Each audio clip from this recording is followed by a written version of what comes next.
Episode की starting में बात करने के बाद नानरी को समझ आया कि उनकी सुपर पावर विशन की वजह से हासिल की गई थी। नानरी ने सबसे पहले पूछा कि विशन कौन है। विशन ने कहा, लेकिन स्पष्ट रूप से नहीं कहा कि नानरी का बिजली का झटका और ड्वानमोह की भविष्यवाणी करने की सुपर पावर कभी विशन की अपनी सुपर पावर थी। विशन ने रॉय से कहा कि मुझे नहीं पता कि तुम्हें क्या बताऊं, लेकिन मेरा सुझाव है कि तुम अपना लाइफ नॉर्मल रूप से जियो। मैं तुम्हें नॉर्मल लाइफ में वापस लाने में मदद करने का एक तरीका ढूंढूंगा। विशन के चले जाने के बाद वो सॉन्ग फिर से सुनाया गया था, लेकिन ड्वानमोह ने गलती से सोचा कि कोई पड़ोसी शायद डांस कर रहा है। बॉक्सिंग रूम में नानरी यह जानने के बाद गुमसुम हो गई कि उनके पास सुपर पावर है। जब नानरी ओमेन बॉक्सिंग रजिस्ट्रेशन फॉर्म के साथ बाहर निकली तो एक बार उस लेडी ताऊजी ने फिर से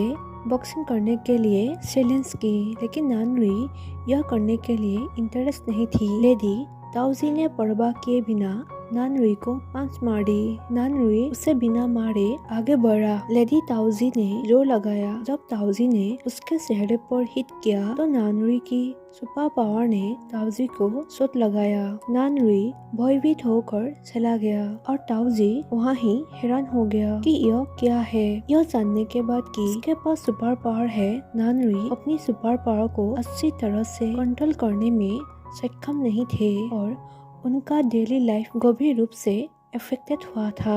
बॉस जियांग की एक्सीडेंट का वीडियो देखने के बाद विशियन ने फ्लोटिंग चेयर और मिस्टीरियस सिंगिंग का एनालाइज करना शुरू कर दिया और यहाँ से विशियन को यह पता चला कि ये सभी एक अदृश्य व्यक्ति का काम थे और उनका टारगेट नानरी लग रहा था। नानरी विशन से पूछता है, जब आपके पास यह सुपर पावर थी तो क्या आप डरे हुए थे? विशन कहता है, किस बात से डर लगता है? नानरी कहती है, दूसरों से अलग होने और अपने आसपास के लोगों द्वारा नापसंद किए जाने से डरते हैं। विशन कहता है, हाँ मैं था, लेकिन डरने से कोई फायदा नहीं हुआ। हमारे लाइफ के प्रत्येक स्टेप में हमें विभिन्न समस्याओं से जोड़ना पड़ता है। हमें अपने समस्या का सामना करने और उसके साथ शांति से रहने की जरूरत है। सैनी, जो कि बॉस जियांग के फादर है, वो मिस्टर किन को पाया। उन्होंने मिस्टर किन को पहले देखा हुआ निगरानी वीडियो भेजा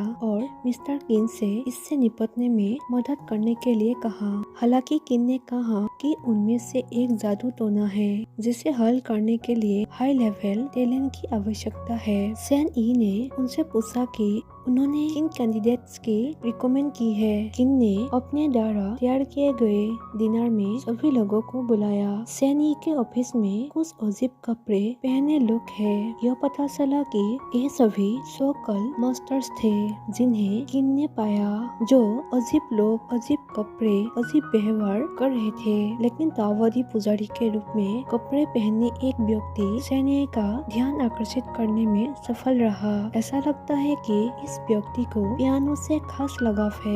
मीटिंग के बाद से वो पियानो बजा रहा है। सैन्य के असिस्टेंट के साथ बातचीत कर रहा था। वो पियानो बजाने में व्यस्त था और दूसरा डांस करने में। इस समय अलौकिक रिसर्चर होने का दावा करने वाले कोई लोग सैन्य को खोजने आए और कहा कि वे सैन्य को रहस्य सुलझाने में मदद करेंगे। मतलब ड्वानमोह, रोई और विशन के पास क्या सुपर पावर है उसके बारे में जानने में मदद करेंगे। वो तीनों फॉरेनर थे। ताओवादी पुजारियों और अलौकिक रिसर्चर ने अपनी टैलेंट दिखाई। उन लोगों ने उनके साथ सहयोग करने का फैसला किया। विशन नानरी के घर आए और उनके घर के माहौल का ऑब्जर्व करने लगे। ड्वानमोह आया, लेकिन नानरी ने ड्वानमोह को दूर भगा दिया। अदृश्य पर्सन को पकड़ने के लिए विशन ने कुछ दिनों के लिए नानरी की प्रोटेक्ट करने की प्लान बनाई। विशन नानरी के साथ रहते हुए देखकर ड्वानमोह इस बात को लेकर उलझन में था कि नानरी को जाने दिया जाए या नहीं। विशन को फिर से वही सॉन्ग सुनाई दी। विशन ने नानरी को पहले रेस्ट करने के लिए कहा और ड्वानमोह लॉबी में रुके। देर रात ड्वानमोह ने विशन से कहा कि वो उसके साथ अच्छे दोस्त हो सकते हैं, लेकिन तुम नानरी को पसंद नहीं कर सकते। विशन को ये सभी बातों से कोई फर्क नहीं पड़ता। वो बस अपना नोटबुक ढूंढना चाहता है। इसीलिए रोई के पास रह रहा था। लेकिन ये सभी व्यवहार से नानरुई को उससे गहराई से इफेक्ट हुआ। नानरुई ने विशन को एक साथ फिल्म देखने के लिए कहा। जब नानरुई सोच रही थी कि कौन सी फिल्म देखा जाए तो वो एक लव फिल्म सुनना चाहती थी, लेकिन विशन ने एक डरावनी फिल्म प्ले किया और नानरुई विशेष रूप से डरे हुए थे। जब उन्होंने जाने की प्लान बनाई तब वो सॉन्ग फिर से सुनाई दी और वो अदृश्य पर्सन फिर से वहाँ आया। विशन ने उसका पीछा किया और पहले से बने पाउडर को उस अदृश्य पर्सन पर फेंक दिया। पाउडर द्वारा छोड़े गए पैरों के निशानों का फॉलो करते हुए उसने उस अदृश्य पर्सन को उस स्थान तक खोजा जहाँ वो पर्सन रहता था, जहाँ नानरुई की पिक्चर्स को हार्ट शेप में रखा गया है। डॉन मोहांग जो कहीं से आ रहा होता है और कार में गाना गा रहा होता है और उसमें अचानक भविष्य की भविष्यवाणी करने की पावर आ गई। उसने देखा कि विशन एक कमरा खोलने के लिए नानरुई को होटल में ले जा रहा था, इसलिए वो तुरंत विशन की तलाश के लिए नानरुई के पास गया और पाया कि विशन वहाँ नहीं था। डॉन मोहांग ने विशन को कॉल करके वार्निंग दी कि वो नानरुई से दूर रहे और उसके साथ घर में रहने के परमिशन नहीं है, अन्यथा वे अपनी कड़ी मेहनत से हासिल किए गए दोस्त को मतलब डॉन मोहांग को खो देंगे। अगले दिन विशन को कुछ समझ में आया और नानरुई को उस होटल में लेकर आया जहाँ वो अदृश्य पर्सन रहता है। नानरुई ने अपने सुपर पावर के जरिए वो डोर खुला और वहाँ फिर से वही सॉन्ग सुनाई दी। वो अदृश्य पर्सन ही है। लकीली विशन ने इस बार उस पर्सन को पकड़ने की तैयारी कर ली थी। विशन ने अदृश्य पर्सन से नोटबुक के ठिकाने के बारे में पूछना शुरू किया। दिमाग रीड करने के माध्यम से विशन को यह एहसास हुआ कि नोटबुक उसके द्वारा नहीं ली गई थी। वो पर्सन सिर्फ उसकी प्रोटेक्ट करने के लिए नानरुई का पीछा कर रहा था। नानरुई साइड में ही खड़ी थी और विशन की अजीब प्रताप से हैरान थी।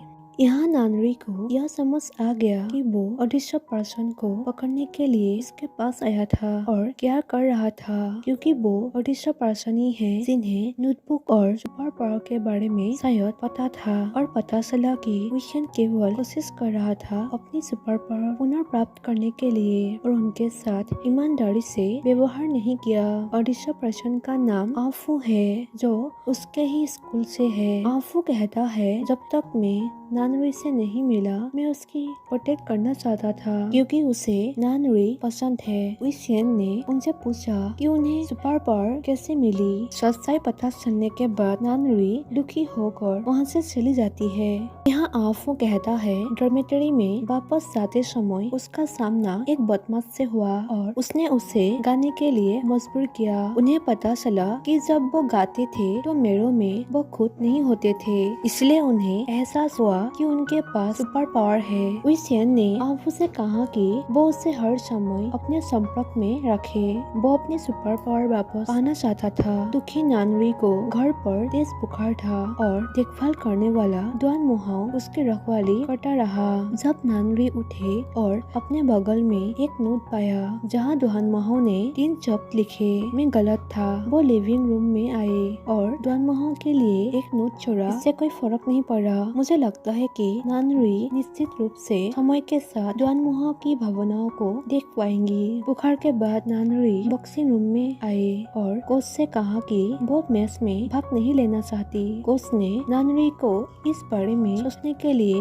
राजी किया। डॉन मोहांग नानरुई के दुखद समय के दौरान उनके साथ ही रहे, लेकिन नानरुई ने डॉन मोहांग को बताया कि उसने कंपटीशन छोड़ दी है। डॉन मोहांग नानरुई को मनाने की ट्राई किया, लेकिन इस समय आफू ने नानरुई का फॉलो किया और डॉन मोहांग ने उसे बाहर निकाल दिया। आफू जो बाहर भाग रहा था तभी एक डिवाइस पर कदम रख दिया जो 3 फॉरेनर रिसर्चर्स द्वारा रखा गया था। वो तीनों ही उन सभी के ऊपर नजर रख रहा था। तो यही पर आज का एपिसोड एंड हो जाती है। Thank you for watching my video. Bye bye.